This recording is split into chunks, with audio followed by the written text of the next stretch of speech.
in the field of motor control, so meaning how we control our movements, because it is thought to be a good way to model or to reproduce the velocity profile of a movement. Can be for very fast eye movements like saccades, or reaching movement from one point to the other, or many other types of movement. Even gaits can be simulated with optimal control. So there are many ways basically this can be used and applied to basically reproduce some characteristics of the movement.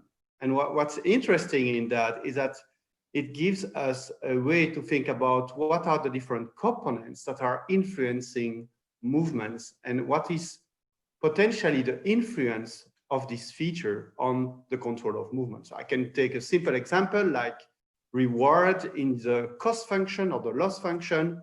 You usually put a term related to reward. And basically, you know, if a target is rewarded, I think Reza Shanmer talked about that in his outro. If it's rewarded, you are maybe willing to spend more energy for your movement, and so you will move faster. And so basically, I mean, all the components of the cost function can made us think about what are the actual, what are the features that are influencing the control of movement. And so I think it's a nice framework. I have to add that I don't think that all our movements are optimal, even though some people pretend so. This is not true. We're not only making optimal movements, but still I think it's a nice framework to think about how the brain controls our movement. Minhae, I'm wondering if you might be like following up on JJ's comment that we might not be optimal, if you might make any comments on how you like to think about that. Yeah. So yeah, we've a lot of times like we say that animal doesn't perform their behavior in an optimal way.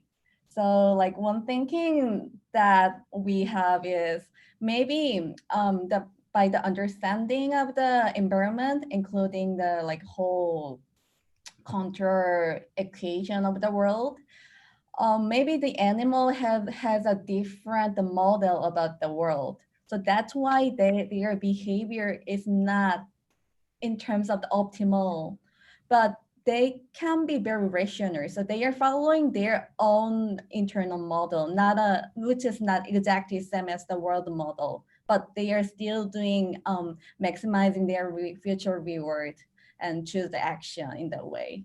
So that might be one way to think why sometimes the animal doesn't behave in an optimal way. So we have some questions about how this might relate to neurons. Francisco, would you be interested in answering how you might think about this as actually happening in the brain? Yeah, sure. I'm following up on the very good comments from before. I think that the best way to use optimal control in this context of neuroscience is really as a metaphor. I think oftentimes when students become first acquainted with the complexity of neuroscience and then with the mathematics that we have, at the end of the day, we try to bring them together. But the mathematics is really a way to create hypotheses and theories. So controls in general, optimal control is just one very small sliver of control theory. But controls in general are one way to think of these systems. I'm sharing a couple of links with you, but when it comes to actual neurons, some of the work that we've been doing has to do with simulating populations of spiking neurons. And I think that's a frontier where mathematics and control theory needs to go into.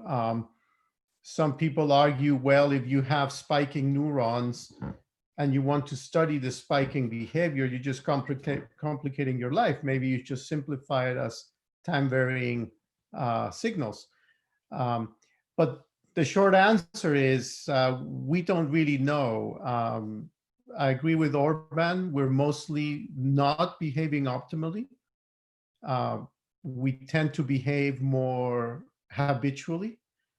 But nevertheless, the mathematics of controls, and not only optimal controls, provides a framework, but it should be more of a guide rather than us thinking that the brain is using those same Riccati equations or a cost function that is preferably quadratic, etc. So it's a long road ahead, but we have to start someplace. And I think the mathematics of control theory gives us good hints. And yeah, it's a beautiful discussion we're having. I'll share some. This reminds me of some of the discussions that other people have about Bayesian inference and whether we have Bayesian perception. And some people also say that that's a metaphor or a benchmark, right? Like this is how well you could possibly do things if you were doing it well, and maybe you don't get quite that well. And then questions arise like, why? What would limit our ability to reach this? And just before anybody answers that, it also strikes me that, again, by analogy to Bayesian perception, it seems to me that control is exactly mathematically the right framework for solving problems if you know the model. Now, maybe we don't know the model, but if you do know the model, just as Bayesian inference is the optimal way of perception, optimal control is the right way of acting in a closed loop environment. And so when we fall short of that, are we falling short of it because we're doing well enough, or because we're doing well in a different task than we're talking about here, or because it just doesn't matter? Yeah, I'd be curious your thoughts about that. Well, in one of the links that I shared is a paper trying to reconcile 3 popular approaches to neuromuscular control. There is Bayesian, and there is optimality in general. And then we could also talk about the low dimensionality or synergistic approach to this. So yeah, these are different ways of looking at the same problem, and we're just really at the beginning of our journey to understand this. It's one of the interesting questions of our time. So there are a number of questions here which relate to how some of the mathematical objects that we talked about during the day, like the control gain, state transition matrix, how they could be actually inferred by the brain, or how they could be implemented by the brain. So I'm wondering if any of you might have thoughts about that. Like, you could say the control gain is one aspect, and then the state transition is maybe the predictive part in the absence of control. So do you think that those are simply metaphors, or do you think that the brain might compute them?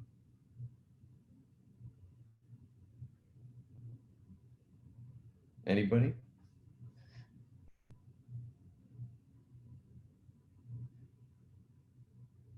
And how, if the brain did compute, so I think the brain computes them. I mean, there's sometimes wrongly, right? You make all sorts of predictions about the world.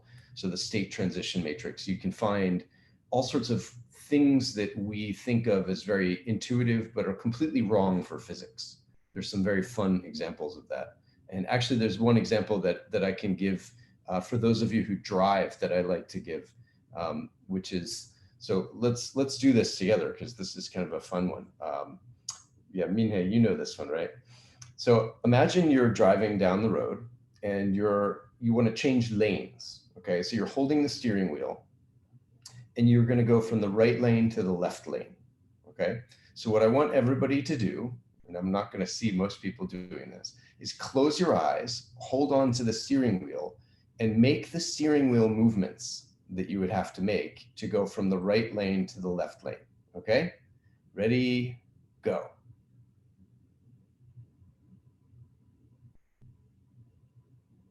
Okay, so JJ and Francisco, you guys are dead.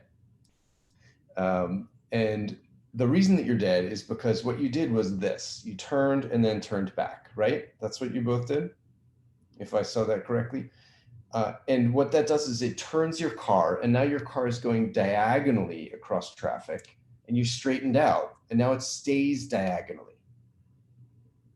what do you have to do? You have to make an S curve, right? You have to turn left and then turn right to get back parallel into your lane. And so this is an example where we do not know the state transition matrix. And so there are plenty of examples where that doesn't happen. That's kind of open loop control, but in real life, we do closed loop control. So if you're doing closed loop control, maybe you don't need a good state transition matrix. You just need to have good measurements until you take the measurements away. Maybe what I'd like to add about that is something that is very important is the delay in the system. So, I mean, when you're doing reaching movement, and if you want to rely on, for instance, visual feedback, if you only wait for the sensory feedback, which comes with a delay of around 80 milliseconds or so, then at the end of your movement, you're going to oscillate a lot because of the delay present in the system, because the feedback information comes too late. So basically, we don't do that. I mean, if you do a point-to-point reaching movement, you just stop on the target, and you don't start to oscillate around the target. And this is possible because we actually have what we call motor control, more a forward model of machinery that helps us to predict what are the consequences of our movements. And this is integrated also, it can also be integrated in the optimal control framework, where basically to compensate for the delay. So I think that's also an important part. So I mean, to come back to your question about the states transition, well, at least there's some evidence that we are able, to get a rough picture of the states transition matrix and to predict what are the consequences of our movements in the context of motor control, and to use that information to kind of compensate for delay. And this is something, this forward model is something that can be adapted if the environment changes. If you go to the moon, of course, your forward model, your predictions needs to be different because the gravity is different, and so on and so on.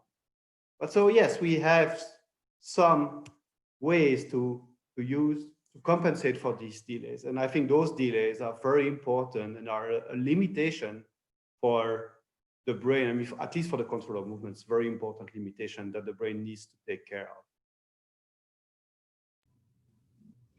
So we have a question here from Chen Li, who says that we've seen in behavior a lot of optimal control. Is there any evidence that our brain is adopting any specific control framework? And so there, JJ, you were talking about evidence about, well, you have a constraint that delay makes a fundamental problem. Is there any evidence that we do some anticipation of that delay, or is there some other evidence of good strategies that that are useful for control? Yeah, I mean, brain evidence in terms of if you turn off this part of the brain, it doesn't work anymore, and things like that. Well, I think it's more complicated than that. I think at the level of the brain, there are predictions everywhere. So if you think of the retina, there is some evidence that if you have a moving object on the retina is set up in a way that it basically can anticipate the future position of the moving object. And I think, I mean, we are really predictive machine. Our brain keeps trying to predict what's gonna happen. And so there are the many types of evidence that, we are anticipating things. One very famous example is in saccades. So you have, I think, trying to get this right with the names of the brain areas, but if I'm not mistaken, I think it's in the area LIP, so lateral intraparietal area, where you make a saccade from one point in the other. In this brain area, there's basically receptive fields for different locations in the world. If you are recording neurons with a given receptive field and you're gonna move a target from one point to the other, then after some delay, a latency of the movement, the eye will follow the same thing. And what we can see is that the neurons become active before the eye lands, before the target appears in the receptive field. So that's, again, something that shows that the brain doesn't wait for things to happen. The brain anticipates what's going to happen. And I think that's a very important feature of the brain. That's a super cool example. Yeah, so I'm gonna try to find a paper. So I put it in the chat. That this reminds me of with respect to eye movements is nystagmus, right? So being able to maintain the position of the eye is something that is an important thing if we're going to foveate stuff. But it happens in many other animals, like the goldfish. There were some studies a couple decades ago by Sebastian Sung and David Tank that were looking at the integrators that held the eye at the same place. And if you have some screw ups in that integrator, then the eye doesn't stay in the same place. And actually people have nystagmus, which means that their eye will drift towards the middle instead of looking at the target, or it will drift away from the target. And so that could be a consequence of in the brain having a control gain that's too high or a control gain that's too low. It can give you oscillations and actually divergent, like unstable eye movements.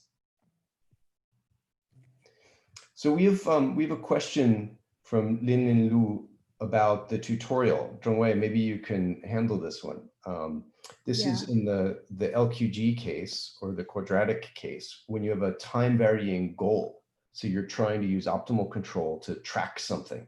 And then when the goal varies with time, then the cost that you have has two terms. It's a state minus the gain, a state minus the goal, and the square of the deviation between the state and the goal, plus a weighted combination of the action minus some estimated action, or A bar. So in other cases, we might say that the action cost is just the squared action itself. Like if action is 0, then you get no cost. And if action deviates from 0, then you get a cost. But here, the action cost is actually deviating from A bar, which is some time-dependent thing. So Zhengwei, can you perhaps speak to that? Yeah, so actually, you in the first example where the goal is to make this original state stable is a combination of both the state and the square root of the action only. But actually, if we think about it in a general way, when we use an optimal control to track a particular goal, we may need to consider both things. One is to make the state to as close as to the goal as possible. But on the other hand, if suppose that there's no action, then for the state to track a particular goal, we also need some action by desire to put on the to the state to make it to the goal if there's no like other action to it. So actually to consider, like to take both of the terms into consideration, we want the goal, we want the state to be as close as to the goal as possible. And on the other hand, we need to consider a desired action that to make the state to follow the goal itself. So like although intuitively one may think that we want to make the action as to reduce the square of the action to be as small as possible, but if we only think about the action itself without thinking about the goal, then it will not work. So actually, for this LQR problem, we can always think it to be a general way where it is summation of the square of the goal, of the differences between the state and the goal, plus the summation of the square of the action with some desired action. So that's like two aspects, but not only the absolute value of the action only. So can you say a little bit more about A bar, this desired action? Is this like an open loop control or something that, like, why would A bar have the lowest cost? Yeah, for example, like for the example in the tutorial where the goal is a sinusoid function, if we only think about the state, for example, then it is like if the state dynamic is like shrinking over time, then it will never make it to the sinusoid function, right? We need some control. It is not feedback. It is not closed loop control. But in that case, we need some open loop control added to the state dynamic to make it happen to be a sinusoid function. So in that case, if we also have some closed loop control, we need to think about both cases. So that's why there is some action bar here. I see. So if you had the open loop control, you would kind of be able to track that sinusoid target, but Yes. then you pay an extra cost of deviating from your open loop prediction. You're like, okay, I already knew what that was, but now I have to pay a cost to put it back to the, to break any kind of deviation from my anticipated action. Yeah, exactly. I think the reason why it was a little, it is a little confusing, which also happens to me before, is that when we think about the problem, we always think that like we want to reduce the total cost of action, but actually that's what happens in like the original case. We want to keep the state as close as to the original as possible. But if we think the original, the origin would be the goal, then in that case, the A bar will be something that's redundant.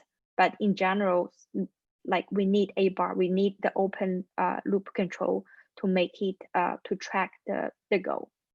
That's why like we should have some A bar there. And what would happen if you didn't have an A bar? Would you still be able to, like, it would just be a worse control?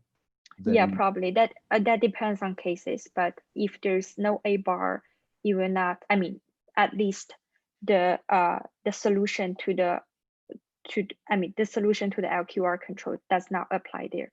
Does not work. Excellent. Thank you, Zhengwei.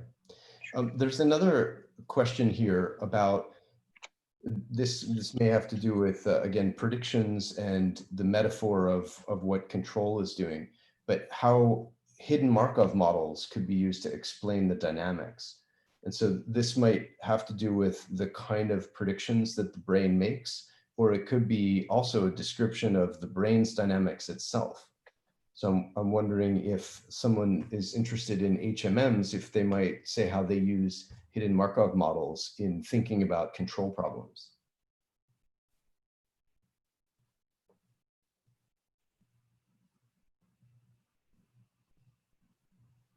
I may say something about that. So actually, if we think about Markov model, then the principle, the underlying physical principle of the world is Markov process. Like what happens next always depends on what's its current state, but not the history. So when an agent or like when people make decisions, the decisions is based on something that like not about all the past histories. So it's about the current state. So, and for latent states, we may need to use some sensory information to infer them. And like in most of the applications in neuroscience in decision making, like the decisions are based on the current state, and we would like to use we would like to make inference based on the observations. So that's like all this can be modeled as a hidden Markov model where we use sensory information to infer the latent state, which means like which is the hidden state here. And since the whole process is a Markov model, then I think most of the applications could be fall into this large picture of hidden Markov model. And yeah, that's my understanding of the connection between HMM and most of the dynamics. A lot of what we do to make things tractable is assume Markovian structure, yeah, because that allows the equations to be really simple. But how often do we really have a Markov? I mean, physics itself is Markovian, but that's maybe at the quantum scale. And if you're dealing with other things, maybe what happens if it's not Markovian? Like, how can the brain handle that? Are there some examples of non-Markovian processes, and what would the brain do? So would a non-Markovian process be something that is discontinuous, or something with a longer history that you'd have to somehow remember, like the current state depends not just on the previous state or its change, but on a longer history. Prior? Yeah.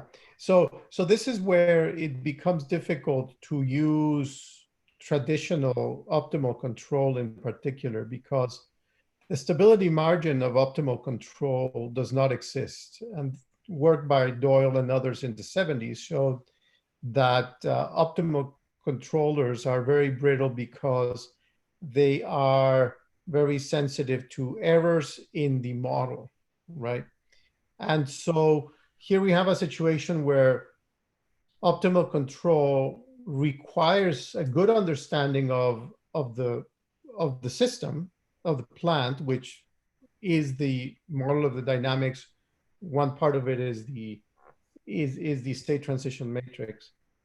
And on the other hand, the world is unknowable to a certain extent. So we always need to be updating our estimate of the world, but optimal control in its sort of canonical formulation cannot handle these inaccuracies in the model, right? So that's why people like Evangelos Theodoru and others have moved towards kind of a data-driven, looser consideration of control, where it's mostly data-driven because it cannot be formally, classically the optimal control formulation. So these questions that people are raising about how do you know the state transition matrix, what kind of physics are you dealing with, etc., they just complicate the application of traditional optimal control. That's what I mean by this being kind of a metaphor. Also, optimal control has some very strict requirements of not having constraints on the states or the controls, right, etc. So this is the question, and oftentimes optimal control has found it difficult to go from simulations to applications in physical systems. If you are building the airplane, great. I mean, airplanes are using optimal control, thank God. But if you are not building the airplane to fit the mathematics of the control theory, if you have a squishy, nonlinear, hysteretic, time-varying, noisy, delayed biological system, then it opens up avenues where I think data-driven wait and act hybrid controllers might be closer to what the biology is using. So I like the way that you say traditional optimal control.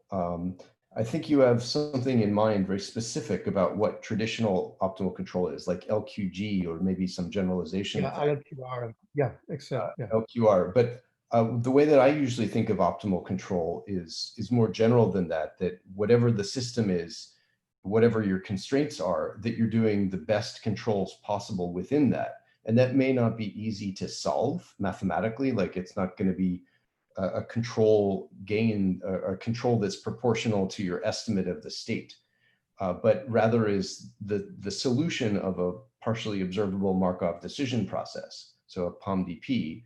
And if you can do that optimally, that would be optimal control in maybe a broader sense. Yeah, but I'm so glad. A bit of a traditional, like a nomenclature issue. Yeah, I'm so glad you bring that up, because I think that people sometimes get confused about the language. I'm talking optimal control the way Bryson talked about it, right? If you talk about optimal control as a well-defined subset of control theory, if we talk about the search for optimality, in dynamical systems. So you're absolutely right. That can also be called optimal control, but I think it's good for the students to be aware that maybe the same words are being used to mean two different things. Like the optimal control that Doyle talked about, that Bryson talked about, that's one thing. And I like how we've now expanded into kind of a looser meaning for it, perhaps.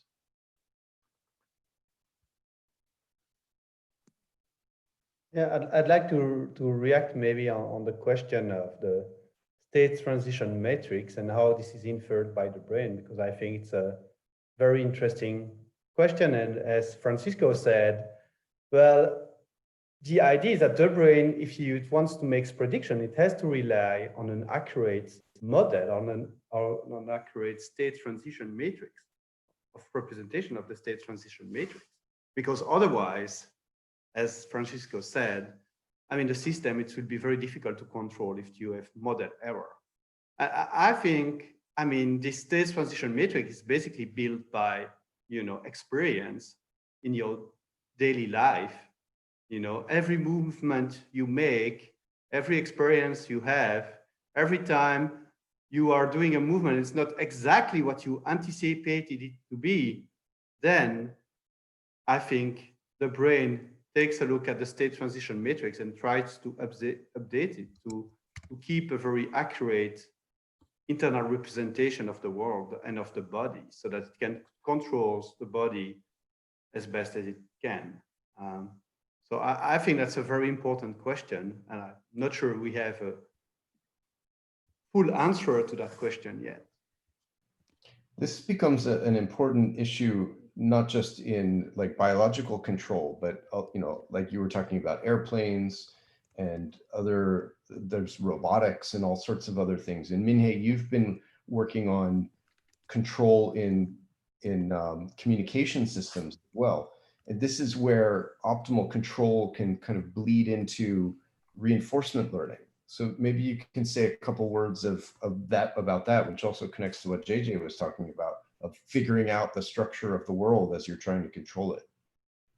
Yeah, before answering the question, I want to also mention about how do we handle the non-Markovian system using the optimal control. So like there is one example, a lot of people in machine learning area use the recurrent neural net. So that's the way you can change the definition of the state. So what the recurrent neural net does is it kind of summarizes the whole history.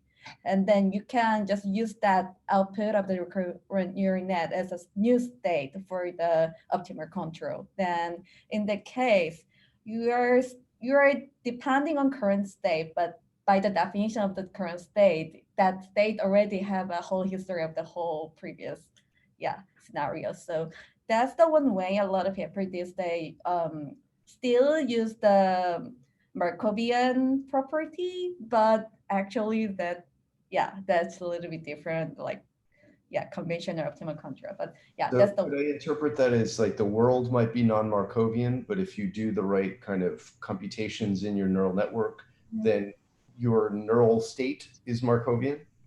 And then you base it on correct. Yeah, I'd like to maybe understand this concept better, because the way I've used the Markovian process in the past is a Markov process is a memoryless process, correct? Sometimes they're called that. Right. That's strictly, the future depends only on no memory, just the immediate past. But biological systems are not that way. I mean, they have a lot of hysteresis. So for example, you could look at hysteresis in the control of muscles, in the contraction of muscles, in the forces in muscles. You could look at hysteresis in the firing of neurons. The short and long-term firing history of a neuron determines how it's going to behave. You have recurrent inward currents, you have changes in thresholds, you have all sorts of changes in gain. So I would consider neural systems as in having neurons and neural and firing and all that stuff. spike-driven processes as being non-Markovian. They really do rely on the distant past, even in hundreds of milliseconds, even. I think it depends on what you consider to be the state, right? If you consider the state to just be the current spiking, then yeah, I would agree that the spiking depends on the history of spiking. But if the state is the spiking and the calcium potential and the synaptic state, like you have to include more things in the state, then the physics of the neurons are still Markovian. It's just a bigger state. And I think that connects to what Minhae was saying about a neural network, which is folding the whole history into a bigger state vector, which represents all of the things that you have to remember in order to act. Which is a great question. What is the state? And the state representation that we like to consider from a mathematical standpoint may have nothing to do with what in biology the state is, because we don't know what the state is. And by definition, the state is the minimal set of variables that suffice to describe the evolution of the dynamics. And then that's where, as human users, we actually draw the line. We say the dynamics are these things that are at smaller time scales or at longer time scales. I don't consider those the dynamics. I just won't consider this particular behavior. So this is one of the fun questions that we're faced when modeling, right? Right off the bat, what is the state? Are joint angles states? I don't know. But we as roboticists love to use joint angles as states. Does the body, which does not have any sensors for joint angle, does proprioception? No. But how? You have information from, take for example, muscle spindles. Muscle spindles give you muscle length and velocities, but they're substitutable by the gamma system. So it's a floating estimate of the recent state of the muscle. What is the gamma system?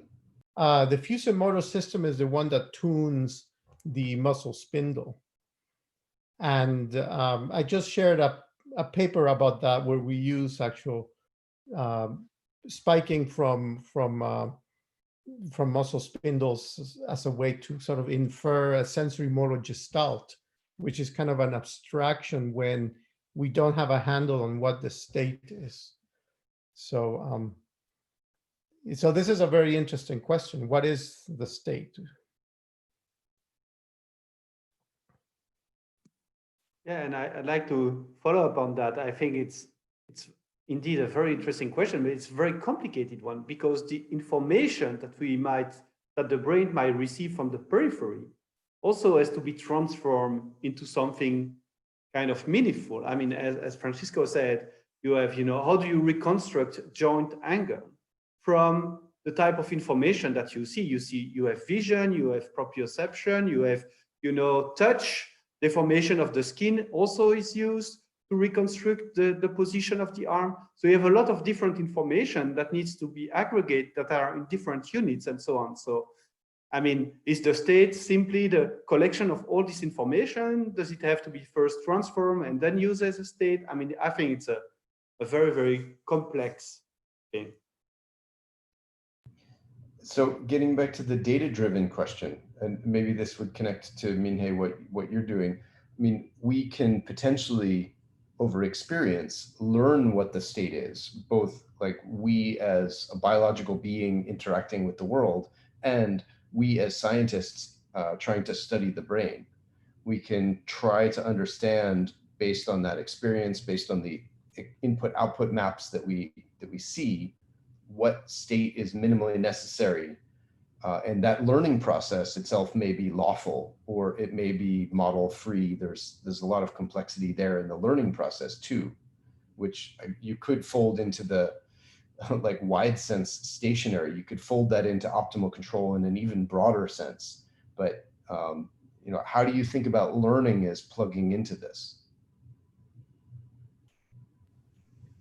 Oh, learning is key. And I think one of the biggest oversights we make when talking about motor control is when we do not explicitly say this is a mature system performing after decades of training. So when you see an adult human doing our experiments, that has the evolutionary time, but their life experience coming into play. And we think that that's how the system works. And it does work that way. But when you talk about how did it get there? What did it take? How easy is it to learn? And just how bad are we at learning to walk? Read some of the Now I think we have to do some prediction. attempts. And children, 80 times an hour, they fall thousands of times in those 2 years. And we don't think about that, right? Because we say, oh yeah, somehow the person is now working well and that's how the system works. But to me, the interesting question, as you're pointing out, Zach, is the learning. And I'll share a paper on autonomous learning that tries to be biological in the sense that it has to be few shot, because an animal can only learn in its own body.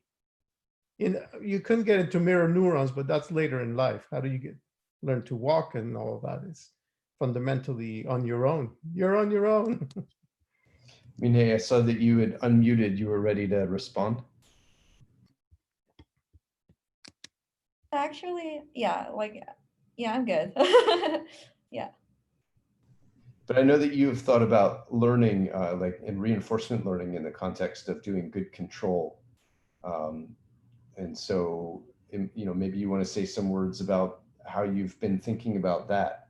And I mean, how often is that kind of learning optimal? Do we have any sense of whether it's reasonable for a learning system to find something optimal? Have you seen that in your work in the past? So your question is like the definition of the optimal is like same for the biological like learning phenomena?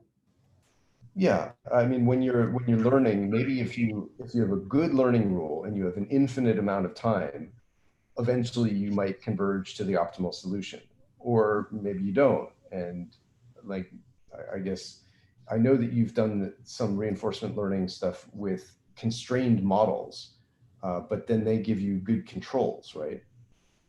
So I'm inviting you to talk about that if you're interested. So like based on my experience, yeah, like reinforcement learning, especially deep reinforcement learning is so a lot of cases we never know like my DRL agent is optimal or not, because yeah, a lot of cases the action space is really broad and like spaces is really broad. So like we cannot have mathematically right answer for the like optimality. So in the case of deep reinforcement learning will be the good solution for finding the good decision-making agent.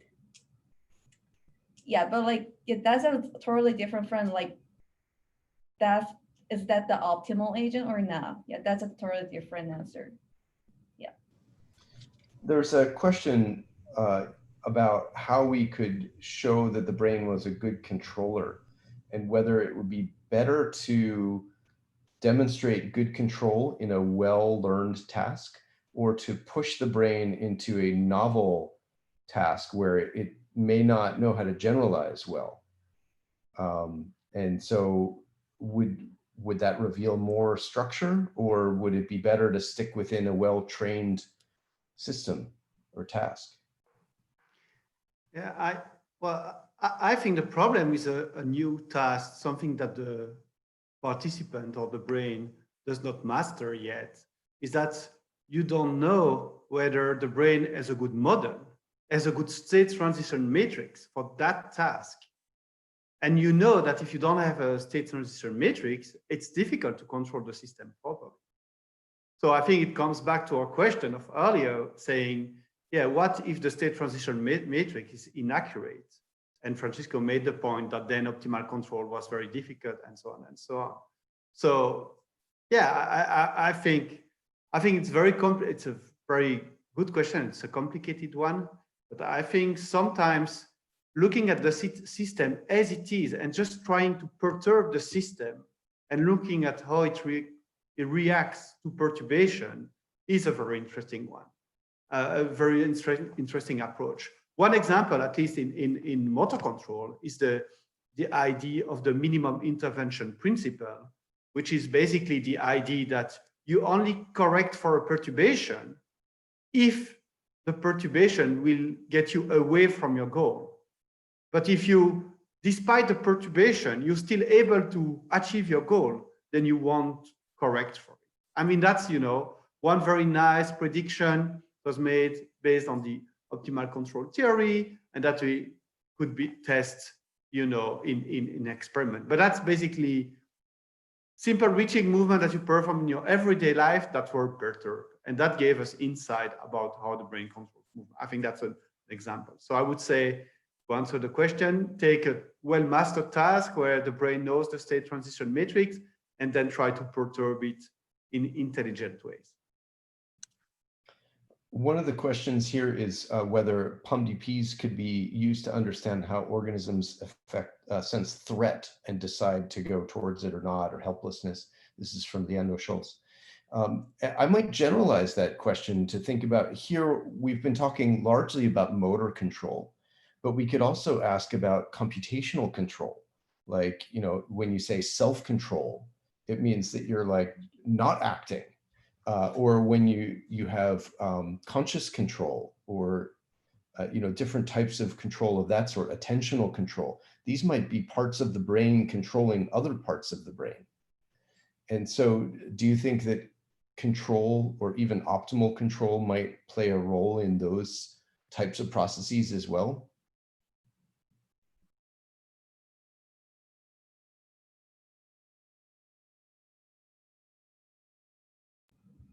I think we can model that question if we properly design the definition of the action. So far we are talking about the motor control. So our action space was like a motor action, like physical action. But if we design the action space is like controlling the other part of the brain, then I think, yeah, we can model that.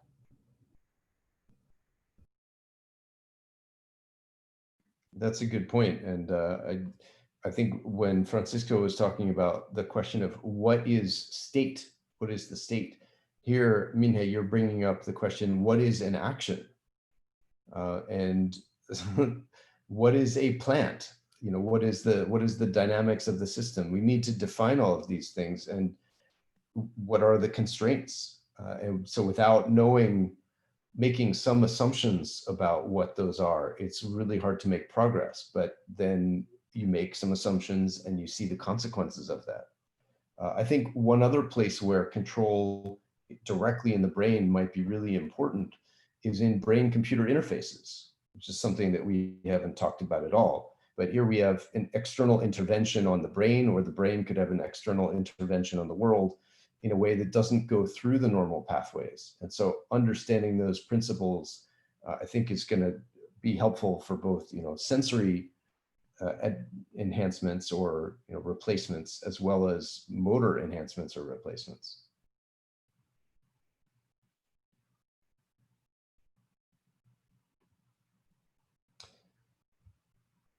So we are coming to the end of our hour. This has been a fun conversation where we've raised some interesting questions about, you know, what is control controlling, and based on what is it doing that control? I've enjoyed this conversation, and from the questions, it seems like the audience has been engaged. And I can remind the audience that you all can post questions on NeuroStars and, you know, have a discussion amongst yourselves and get answers from the TAs and the NeuroMatch organizers, and sometimes the panelists. There's a lot of fun discussion happening over there. And so if you're not plugged in already to NeuroStars, I can arrange that for you. so you can continue this conversation. Does anyone want to have any final thoughts that they'd like to share before we close down? But I really enjoyed this discussion. Questions were great.